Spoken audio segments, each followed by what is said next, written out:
اعوذ باللہ من الشیطان اللعین الرجیم بسم اللہ الرحمن الرحیم اللہم صلی علی محمد وآل محمد وعجل فرجہم۔ حضرت امام محمد باقر علیہ السلام کا ذکر خیر جاری و ساری تھا، اور پھر درمیان میں تھوڑا بریک آیا اور کچھ دوسرے معاملات اور نہج البلاغہ کے خطبات کا سلسلہ جاری و ساری رہا۔ تو دوبارہ سے واپس آتے ہیں امام محمد باقر علیہ السلام، جو پانچویں امام ہیں ہمارے 12 امامین میں سے پانچواں نمبر ہے ہمارے امام محمد باقر الباقر علیہ السلام کا۔ تو گفتگو ہو رہی تھی ان کی زندگی مبارک کے بارے میں، تو اس کے بعد سلسلہ آیا سلطنت بنو امیہ کی طرف سے مزاحمت۔ باوجود یہ کہ امام محمد باقر علیہ السلام معاملات ملکی میں کوئی دخل نہ دیتے تھے، وہ اپنی علمی زندگی میں اور تعلیم اور لوگوں کی تربیت میں اپنا سارا وقت گزار رہے تھے، کوئی دخل نہ دیتے تھے، اور دخل دیا بھی تو سلطنت کی خواہش پر، وقار اسلامی کے برقرار رکھنے کے لیے۔ مگر آپ کی خاموش زندگی جو خالص علمی اور روحانی مرجعیت بھی سلطنت وقت کو گوارا نہ تھی۔ چنانچہ حشام بن عبد الملک نے مدینہ کے حاکم کو خط لکھا کہ باقر کو ان کے فرزند امام جعفر صادق علیہ السلام جو چھٹے امام ہیں ان کے ہمراہ دمشق بھیج دیا جائے۔ اس کو منظور یہ تھا کہ حضرت کی عزت و وقار کو اپنے خیال میں دھچکا پہنچائے۔ حشام یہ چاہتا تھا کہ امام کی عزت و وقار کو دھچکا پہنچایا جائے۔ چنانچہ جب یہ حضرات دونوں ائمہ امام محمد باقر اور امام جعفر صادق علیہ السلام دمشق پہنچے تو 3 دن تک حشام نے ملاقات کا موقع نہیں دیا۔ کتنا ظالم اور بدبخت تھا یہ حشام، اس پر لعنت ہو اور تا قیامت لعنت ہو۔ اس نے کیا کیا؟ حشام نے ملاقات کا موقع 3 دن تک نہیں دیا۔ چنانچہ کیا ہوا؟ چوتھے دن دربار میں بلا بھیجا، ایک ایسے موقع پر کہ جب وہ تخت شاہی پر بیٹھا تھا اور لشکر داہنے اور بائیں ہتھیار لگائے صف بستہ کھڑا تھا۔ وہ اپنی شان و شوکت اور جاہ و حشمت دکھانا چاہتا تھا، اور وسط دربار میں ایک نشانہ تیر اندازی کا مقرر کیا گیا تھا، اور رؤسائے سلطنت اس کے سامنے شرط باندھ کر تیر لگاتے تھے کہ پہنچنے پر انتہائی جرت اور جسارت کے ساتھ امامین کے پہنچنے پر انتہائی جرت اور جسارت کے ساتھ اس نے خواہش کی کہ آپ بھی ان لوگوں کے ہمراہ تیر کا نشانہ لگائیں۔ حضرت امام محمد باقر علیہ السلام نے معذرت فرمائی، مگر اس نے قبول نہ کیا اور مجبور کیا۔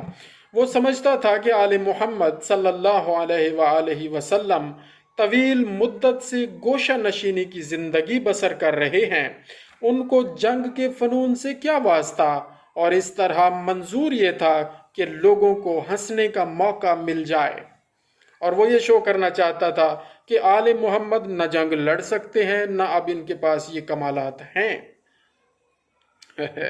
اس کو بڑی غلط فہمی تھی، مگر وہ یہ نہ جانتا تھا کہ ان میں سے ہر ایک فرد کے بازو میں قوت علی ہے، ہر ایک بازو کے فرد میں علی کی قوت اور دل میں حسین کی طاقت موجود ہے۔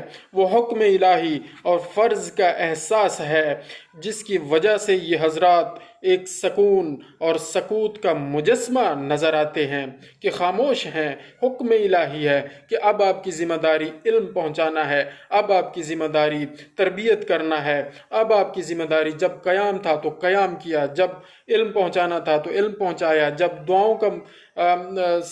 دعاؤں کے ذریعے تبلیغ کرنی تھی تو امام زین العابدین چوتھے امام نے دعاؤں کے سلسلے کو بڑھایا اور اس کے ذریعے اپنا علم پہنچایا۔ جس جس طرح کی ذمہ داری رب العالمین کی طرف سے عائد ہوتی رہی، امامین اسی طرح ذمہ داری نبھاتے رہے۔ تو کیا تھا وہ حکم الہی اور فرض کا احساس ہے جس کی وجہ سے یہ حضرات ایک سکون اور سکوت کا مجسمہ نظر آتے ہیں۔ یہی ہوا کہ جب مجبور ہو کر حضرت نے تیر کمان ہاتھ میں لیا اور چند تیر پے در پے ایک ہی نشانے پر، بالکل ایک ہی نقطہ پر لگنے ہی تھے، ایک ہی نقطہ پر لگائے تو مجمع تعجب اور حیرت میں غرق ہو گیا اور ہر طرف سے تعریفیں ہونے لگی۔ تعریفیں ہونی تھی۔ اللہ رب العالمین نے جو اپنے نمائندے ائمہ کی صورت میں بھیجے ہیں تو وہ مظہر نور خدا ہوتے ہیں، تو تعریف ہونی ہے۔ حشام کو اپنے طرز عمل پر پشیمان ہونا پڑا اور اس لعنتی کو پشیمان ہی ہونا چاہیے تھا۔ اس کے بعد اس کو یہ احساس ہوا کہ دمشق میں قیام کہیں عام خلقت کے دل میں اہل بیت کی عظمت قائم کر دینے کا سبب نہ ہو، اس لیے اس نے آپ کو واپس مدینہ جانے کی اجازت دے دی، مگر دل میں حضرت کے ساتھ عداوت میں اور اضافہ ہو گیا۔ حشام کے دل میں مزید عداوت بڑھ گئی کہ یہ تو تعریفیں بھی ان کی ہو گئیں اور ان کی جاہ و جلال و عظمت بھی قائم ہو گیا، اور مزید میرے لیے کہیں حکومت کے لیے خطرہ نہ ہو جائے، تو عداوت بڑھ گئی۔ اب امام محمد باقر علیہ السلام کی ازواج کے بارے میں تھوڑی سی تفصیل لکھی ہے، وہ آپ کے سامنے پیش کرتے ہیں۔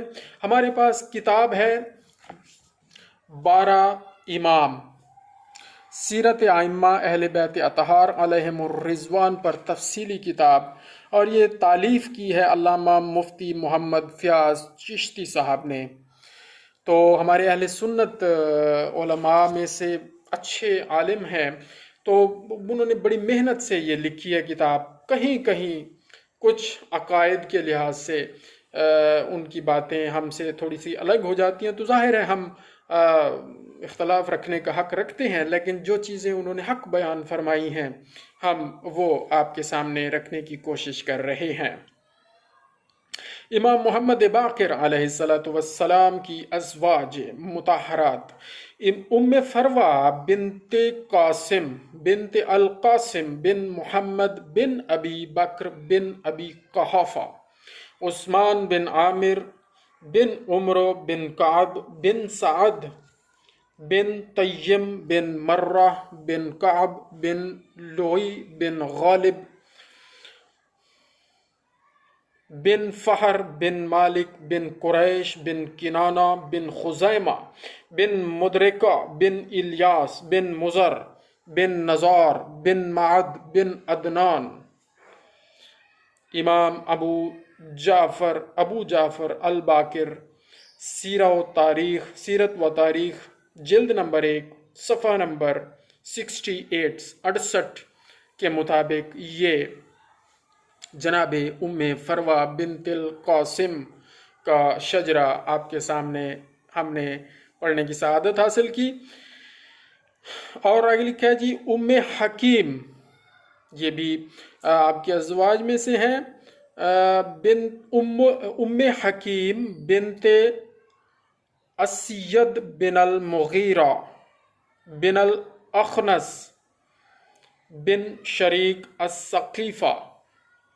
یہ کتاب کشف الغمہ جلد نمبر 2 صفحہ نمبر 343 یا 343 پہ یہ لکھا ہوا ہے، تو انہوں نے یہ حوالہ دیا ہے جی، انہوں نے چشتی صاحب نے۔ امام محمد باقر علیہ السلام کی اولاد مبارکہ امام جعفر صادق علیہ السلام، حضرت ابراہیم علیہ السلام، حضرت علی علیہ السلام، حضرت عبداللہ علیہ السلام، حضرت عبیداللہ علیہ السلام، حضرت زینب سلام اللہ علیہا اور حضرت ام سلمہ سلام اللہ علیہا اہل بیت اطہار ہیں اور ان پر سلام ہی سلام ہے۔ رضی اللہ تعالی عنہ تو یہ ایک طرح کی دعا ہے کہ جی اللہ ان سے راضی ہو، اللہ ان سے راضی ہے۔ ہم کون ہوتے ہیں یہ کہنے والے کہ اللہ ان سے راضی ہو؟ ہم تو سلام کا تحفہ پیش کرتے ہیں، علیہ الصلاۃ والسلام، کیونکہ وہ اہل بیت اطہار ہیں۔ امام محمد باقر علیہ الصلاۃ والسلام کے یوں تو 5 صاحبزادے اور 2 صاحبزادیاں ہیں، مگر ان میں شہرت کی بلندیوں کو چھونے والے امام جعفر صادق علیہ الصلاۃ والسلام ہیں۔ آپ علیہ الصلاۃ والسلام کے علمی کمالات اور خاندان نبوت میں اعلیٰ مقام و مرتبہ تھا، اور آپ علیہ الصلاۃ والسلام اپنے والد گرامی کے جانشین تھے اور اہل بیت اطہار علیہم الرضوان کے امام تھے۔ آپ سب کے امام ہیں، ہم سب کے امام ہیں۔ ہمارے 12 ائمہ میں سے چھٹے امام جعفر صادق علیہ الصلاۃ والسلام ہیں اور ان کی نسبت سے ہم جعفری ہیں۔ انہوں نے جو علم اور فقہ اور جو تعلیم و تربیت ہم تک پہنچائی، بڑی تفصیلاً پہنچائی اور پوری محنت سے مکمل پہنچائی، تو اس لحاظ سے ہم جعفری ہیں، اور اس نسبت سے پھر ہم باقری بھی ہیں، ہم زین العابدینی بھی ہیں، اور امام حسن مجتبیٰ کے اور امام حسین علیہ الصلاۃ والسلام حسنینی بھی ہیں، ان کی نسبت سے ہم حسینی بھی ہیں، ہم حسنی بھی ہیں، ان کی فقہ کے ماننے والوں کے طور پر۔ ویسے ہم سادات کے نوکر ہیں، سادات تو وہی ہیں، ہم نہیں ہیں، ہم تو ان کے نوکر ہیں۔ تو اس لحاظ سے ہم ہیں کہ ان کی فقہ اور تعلیم کردہ باتوں پر ہم عمل کرنے کی کوشش کرتے ہیں۔ اسی طرح ہم علوی ہیں، اسی طرح ہم محمدی ہیں علیہم الصلاۃ والسلام۔ اللہم صلی علی محمد و آل محمد وعجل فرجہم۔ آپ علیہ الصلاۃ والسلام کی سیرت طیبہ پر مستقل ایک کتاب تحریر کی جا رہی ہے، چشتی صاحب لکھتے ہیں، جس کا مطالعہ یقیناً ایمان کی تازگی کا سبب بنے گا۔ ضرور جی، انشاءاللہ وہ بھی انشاءاللہ کوشش کریں گے کہ کہیں ہمیں میسر آ جائے اور ہم اس کو بھی پڑھیں اور فوائد دینی دنیاوی اخروی حاصل کریں۔ آپ علیہ الصلاۃ والسلام کے علاوہ امام محمد باقر علیہ الصلاۃ والسلام کی اولاد میں سے حضرت عبداللہ بن محمد الباقر علیہ السلام نے شہرت پائی، اس لیے ضروری خیال کیا کہ آپ علیہ السلام کا ذکر خیر کیا جائے۔ اب حضرت جعفر صادق علیہ الصلاۃ والسلام کا ذکر خیر آگے انہوں نے لکھا ہے، ایک چیپٹر الگ سے باندھا ہے، وہ بھی انشاءاللہ ہم کوشش کریں گے۔ تو یہاں حضرت عبداللہ بن محمد الباقر علیہ الصلاۃ والسلام کے بارے میں تھوڑا سا انہوں نے لکھا ہے، وہ ہم کوشش کرتے ہیں۔ اہل بیت اطہار کے بزرگ آپ امام محمد باقر علیہ الصلاۃ والسلام کے بیٹے امام زین العابدین علیہ الصلاۃ والسلام کے پوتے اور شہید کربلا امام حسین علیہ الصلاۃ والسلام کے پڑ پوتے تھے۔ کون؟ حضرت عبداللہ بن محمد الباقر۔ مزار اقدس تاریخ ولادت آپ کی 83 ہجری بمطابق 702 عیسوی مدینہ منورہ میں ہے۔ آپ کی آمد اور ظہور اور تاریخ ولادت اور آپ کی شہادت 118 ہجری میں ہے۔ اللہ اکبر۔ اور عیسوی حساب سے 736 عیسوی مدینہ منورہ میں ہی شہادت پائی آپ نے۔ 34 سال کی عمر مبارک ظاہری طور پر حضرت عبداللہ بن محمد الباقر نے پائی اور پھر شہید ہوئے۔ والدہ ماجدہ بقول ابن انبا سید عبداللہ دقدق کی والدہ ماجدہ کا نام ام فروہ بنت قاسم بن محمد بن ابو بکر تھا۔ حضرت جعفر صادق علیہ الصلاۃ والسلام اور سیدنا عبداللہ دقدق کی والدہ ام فروہ ہی ہیں۔ امام جعفر صادق علیہ الصلاۃ والسلام کی والدہ ماجدہ اور حضرت عبداللہ کی والدہ ماجدہ ام فروہ سلام اللہ علیہا ہی ہیں۔ آپ کی والدہ ماجدہ ام فروہ سلام اللہ علیہا حضرت محمد بن ابو بکر کی پوتی